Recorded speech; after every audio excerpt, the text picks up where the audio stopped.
Hello my fellow Archons, and welcome to day 9 of KeyForge Christmas. Just like any game out there, each set of KeyForge sees a number of drafts, with its cards going through a few rough versions and revisions.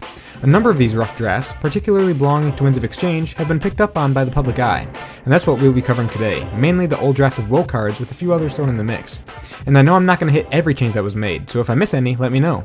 Without further ado, let's get into it. To begin with, there are a number of token creatures that had different names at one point in development.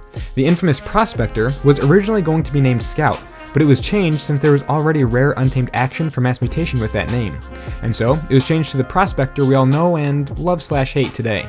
Senator over in Saurian was originally named Politician, but was changed so it didn't conflict with its Politician trait, which is also shared with a number of other creatures in the game. This whole line of reasoning is held with a number of other tokens as well. Skirmisher was originally named Goblin, but was changed because of the Goblin trait, and Researcher was originally named Scientist, but again the Scientist trait.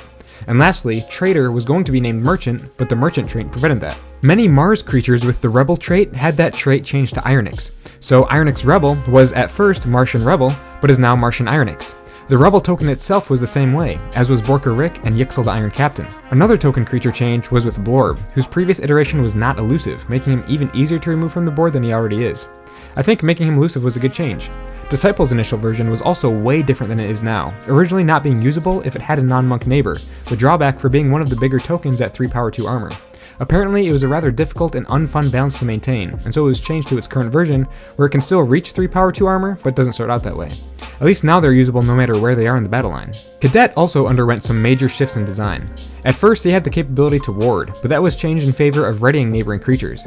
Personally, I think I would have preferred the ward ability, since the current Cadet is one of the most underwhelming tokens in the set. Tengaika's whole trick went through a massive overhaul as well. At first, it was just going to be a 2-card set, itself and the Linked Cultist, both of which had vastly different effects.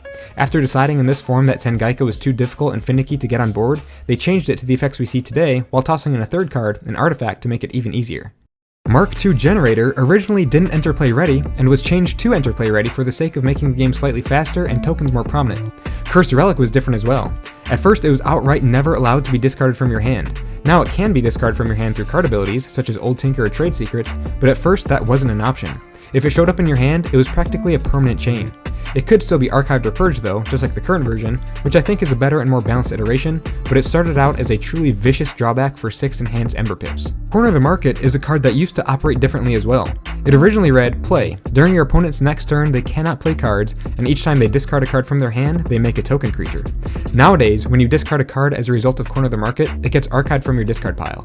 And a big reason this change was made was because non-WoW decks can't make token creatures, so those decks in particular would be even more screwed. There were talks at one point of a sort of generic token creature that any non-WoW deck could generate if ever instructed to, but that idea was ultimately scrapped entirely. I definitely prefer the newer effect. It works much better and is more fair across the board for all sets. House Equidon also has a card that was withheld from the set entirely, Art Project. The old version seen here reads, unforge an opponent's key. If you do, purge Art Project, and your opponent archives the top 6 cards of their deck. Apparently the designers struggled to find a balanced version of this card, and though they originally intended it to be in Winds of Exchange, they instead chose to keep it on the drawing board. However, some time has passed, they worked on it some more, and now they are printing it in the upcoming set Grim Reminders. It now reads, play, unforge an opponent's key. If you do, purge Art Project, and your opponent draws 10 cards. I'll be talking about this card in a later video, but now it's here in what is potentially its final form. Now here's a funny one. Someone opened a deck with Antiquities Dealer, and everyone knows the cool thing about Antiquities Dealer is that he takes 2 or 3 artifacts from past sets and pulls them into Equidon as Legacy Mavericks. Someone got unlucky enough to open an Antiquities Dealer that pulled an Nepeta Gigantica. Except this Nepeta Gigantica is worse than ever. Notice how it reads, play, choose one. Stun a creature with 5 or more power, or stun a giant creature. It's supposed to be an action effect. Either way, it's a really crappy card, but somehow this Equidon version managed to make it even worse. Moving on to a couple anomalies, Curse of Forgetfulness has seen a couple variations. The initial version had you shuffling your discard pile, then purging a random card from it at the end of your turn. The current version that we'll see going into Grim Reminders now has you simply purging the top card of your discard pile.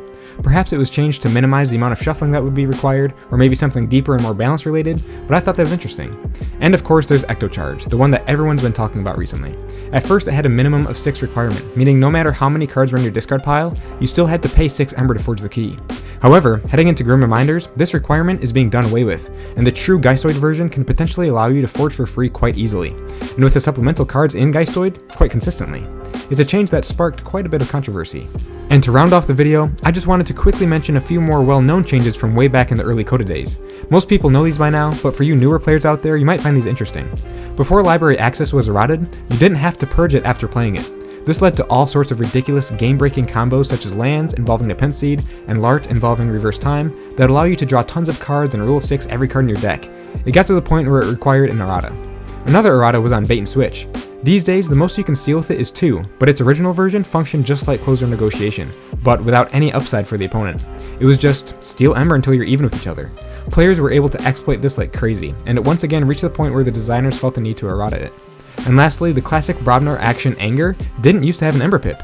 You can see this when opening old 2-player Coda starter kits. Anger didn't come with any printed Ember. It was the opposite for Full Moon and Untamed. Unbelievably, this card originally came with an Ember pip, literally the last card that needs one. Coda Untamed is notorious for how infamously fast and bursty it already is, so could you imagine tacking an extra pip onto Full Moon? Now if only the designers could have used that same logic on Control the Weak.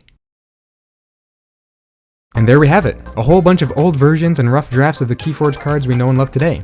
Ghost Galaxy has been kind enough to walk us through a lot of these changes through articles and things like that, and they even recently released one talking about changes to Grim Reminders cards, so perhaps in the future I'll have to make a video on that. Let me know if that's something you would enjoy, and if I missed anything in this video that you can think of. Thank you all so much for watching, and I can't wait to see you all again in the next one. See you later.